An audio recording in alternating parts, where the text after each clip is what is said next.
안녕하세요. 여러분의 건강 지킴이 100세 시대 꿀팁입니다. 요즘 정말 많은 분들이 건강기능식품 또는 건강보조식품으로 불리기도 하는 영양제 챙겨 드시죠? 종합 비타민부터 오메가3, 루테인, 유산균까지 종류도 워낙 많아서 어떤 걸 먹어야 할지 고민하는 분들이 많으실 텐데요. 그런데 혹시 이런 생각 해보셨나요? 이렇게 많이 먹어도 괜찮을까? 혹시 과하면 독이 되는 건 아닐까? 네, 맞습니다. 영양제 제대로 알고 먹으면 우리 몸에 정말 좋은 약이 되지만 자칫 잘못하면 오히려 독이 될 수도 있답니다. 무조건 많이 비싼 걸 먹는다고 좋은 게 아니라는 거죠. 또한 요즘 영양제는 복합 성분을 강조하여 이런저런 성분들이 포함되다 보니 우리도 모르게 특정 성분은 중복해서 섭취하는 경우도 발생한답니다. 그래서 오늘은 우리 몸에 꼭 필요한 미네랄 10가지를 중심으로 과다 복용했을 때 어떤 부작용이 생길 수 있는지 자세히 알려드릴 테니 끝까지 함께 해주세요. 영상 시작하기 전에 구독과 좋아요, 그리고 알림 설정까지 꼭 부탁드립니다. 여러분의 관심과 응원이 저에게는 정말 큰 힘이 된답니다. 자, 그럼 본격적으로 이야기해볼까요? 많은 분들이 영양제는 많이 먹을수록 좋다고 생각하시는데요. 사실 우리 몸은 필요한 영양소의 양이 정해져 있어요. 예를 들어 우리가 물을 마실 때도 너무 많이 마시면 오히려 몸이 붓거나 전해질 불균형이 오는 것처럼 영양소도 적정량을 넘어서면 문제가 생길 수 있다는 겁니다. 2019년에 발표된 한 연구에 따르면 대한민국 성인의 약 50% 이상이 한 가지 이상의 영양제를 복용하고 있다고 해요. 그런데 이 중 상당수가 본인의 하루 권장 섭취량을 초과해서 먹고 있는 것으로 밝혀졌는데요. 특히 지용성 비타민이나 특정 미네랄의 경우 몸 밖으로 잘 배출되지 않고 축적되기 때문에 과다 복용 시 심각한 부작용을 일으킬 수 있다고 경고하고 있습니다. 어떤가요? 정말 놀랍지 않나요? 우리가 흔히 생각하는 것과는 조금 다르죠. 하지만 너무 걱정하지 마세요. 오늘 이 영상을 통해 어떤 영양소가 부족한지, 그리고 어떤 영양제는 과다 복용을 조심해야 하는지 정확히 알게 되실 겁니다. 특히 오늘 제가 말씀드릴 10가지 미네랄은 우리 몸의 중요한 기능을 담당하고 있기 때문에 균형 잡힌 섭취가 정말 중요하답니다. 주변 소중한 분들에게도 이 영상 꼭 공유해 주시고 지금부터 저와 함께 하나하나 살펴볼까요? 첫 번째, 칼슘입니다. 칼슘 하면 뼈와 치아 건강이 가장 먼저 떠오르시죠? 네, 맞습니다. 칼슘은 우리 몸의 뼈와 치아를 튼튼하게 만드는데 필수적인 미네랄인데요. 뿐만 아니라 근육 수축과 혈액 응고, 신경 전달에도 중요한 역할을 한답니다. 대한골대사학회에 따르면 우리나라 성인의 일일 칼슘 권장 섭취량은 남성 800mg, 여성 700mg인데요. 이 양은 우유 2-3잔, 멸치나 시금치 같은 음식으로도 충분히 채울 수 있는 양이에요. 그런데 많은 분들이 골다공증 예방을 위해 칼슘 영양제를 과하게 복용하는 경우가 있는데요.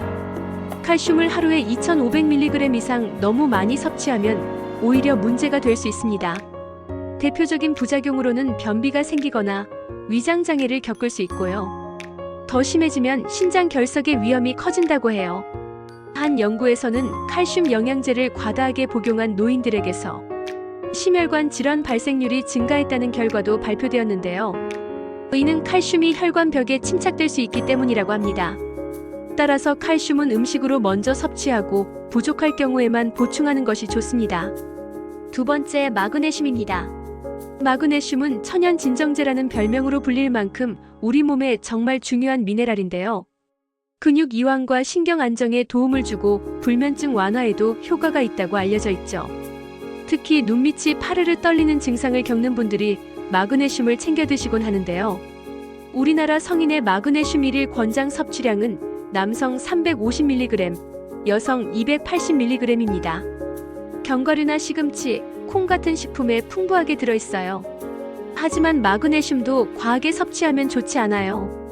특히 영양제로 고용량을 복용할 경우 설사를 하거나 복통을 겪을 수 있고요. 심한 경우 저혈압이나 구토 증상이 나타날 수도 있다고 합니다.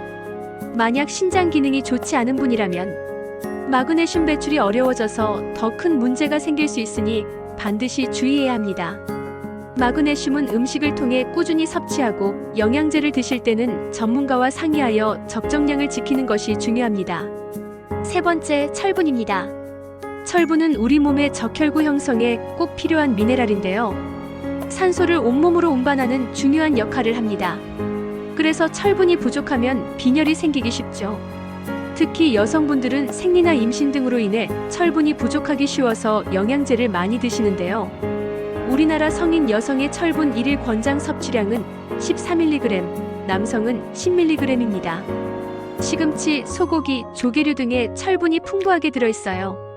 그런데 철분 영양제를 너무 많이 섭취하면 어떻게 될까요?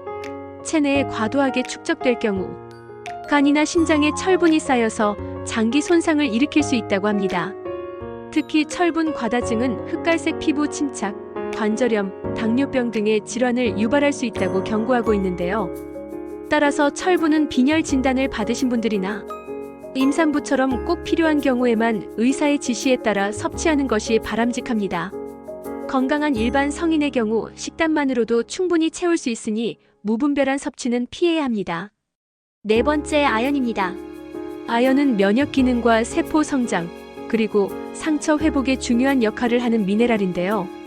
특히 맛과 냄새를 느끼는 미각 세포의 기능 유지에도 꼭 필요하답니다. 그래서 아연이 부족하면 입맛이 없어지거나 미각에 이상이 생길 수 있죠. 우리나라 성인의 아연 1일 권장 섭취량은 남성 10mg, 여성 8mg입니다. 굴, 소고기, 닭고기, 견과류에 아연이 많이 들어있어요. 아연 영양제는 감기 예방이나 면역력 증진을 위해 많이들 드시는데요. 아연을 하루 40mg 이상 장기간 과다 복용하게 되면 오히려 구리 흡수를 방해해서 빈혈을 유발할 수 있다고 합니다. 또한 메스꺼움, 구토, 복통 같은 위장 장애가 나타날 수도 있고요. 따라서 면역력이 떨어진다고 무작정 고용량 아연을 섭취하기보다는 균형 잡힌 식단과 함께 적정량을 섭취하는 것이 좋습니다. 다섯 번째, 셀레늄입니다. 셀레늄은 강력한 항산화 작용으로 우리 몸의 노화를 막고 암 예방에도 도움을 주는 미네랄로 알려져 있죠. 갑상선 기능과 면역력 유지에도 중요한 역할을 합니다.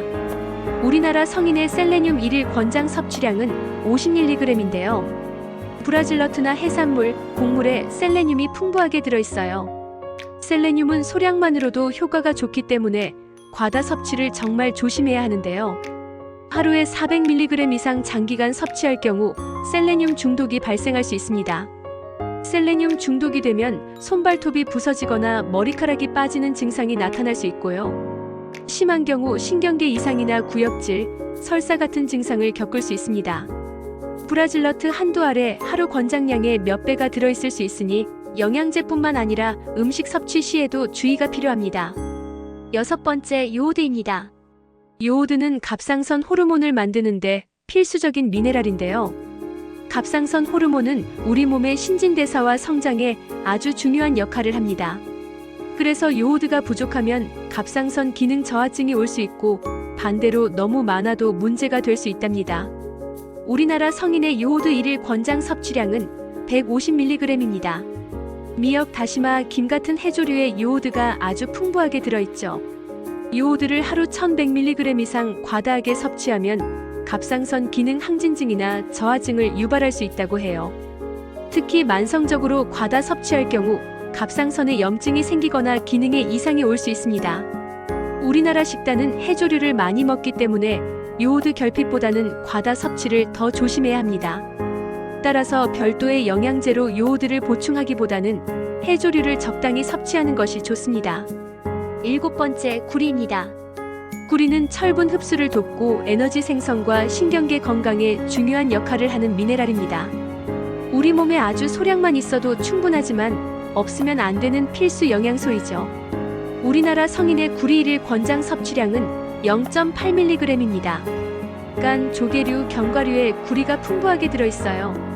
구리는 일반적인 식사를 통해서는 과다 섭취가 거의 일어나지 않지만 영양제 형태로 고용량을 복용하거나 특정 유전 질환 일순병을 가진 경우 문제가 될 수 있습니다. 구리가 과도하게 축적되면 간 기능 손상이나 신경계 이상을 일으킬 수 있고요. 메스꺼움이나 설사 같은 위장 장애를 겪을 수도 있습니다. 따라서 별도의 구리 영양제는 꼭 필요할 때만 의사와 상의 후 섭취해야 합니다. 여덟 번째, 망간입니다. 망간은 뼈 건강과 신진대사, 항산화 작용에 관여하는 미네랄입니다. 특히 우리 몸의 여러 효소 활성화에 중요한 역할을 하는데요. 우리나라 성인의 망간 1일 권장 섭취량은 3.5mg입니다. 통곡물, 견과류, 콩류, 차에 망간이 많이 들어있어요. 망간은 일반적으로 과다 섭취 문제가 잘 발생하지 않지만 고용량 영양제를 장기간 복용하면 신경계에 독성을 일으킬 수 있다고 합니다. 특히 망간을 많이 흡입하는 직업군용적공 등에서는 파킨슨병과 유사한 신경계 질환이 보고된 바 있습니다. 일반적인 식사로는 과다 섭취할 염려가 없으니 영양제보다는 균형 잡힌 식단으로 망간을 섭취하는 것이 가장 안전합니다. 9번째, 인입니다. 인은 칼슘과 함께 뼈와 치아를 구성하는 주요 미네랄입니다. 또한 우리 몸의 에너지 대사와 세포막 구성에도 중요한 역할을 하는데요. 우리나라 성인의 인 1일 권장 섭취량은 700mg입니다. 우유, 치즈, 육류, 콩 같은 단백질 식품에 인이 풍부하게 들어있어요. 인은 현대인의 식단에 워낙 풍부하게 들어있어서 대부분은 결핍보다는 과다 섭취를 걱정해야 하는데요.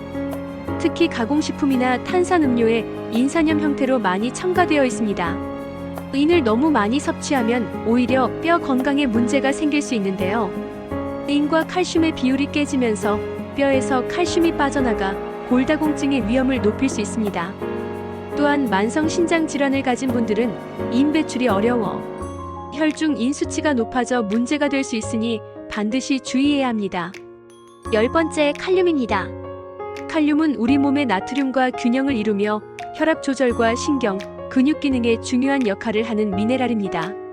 그래서 짜게 먹는 현대인들에게 특히 더 중요한 미네랄인데요. 우리나라 성인의 칼륨 1일 충분 섭취량은 3,500mg입니다. 바나나, 감자, 시금치, 토마토 등에 칼륨이 풍부하게 들어있어요.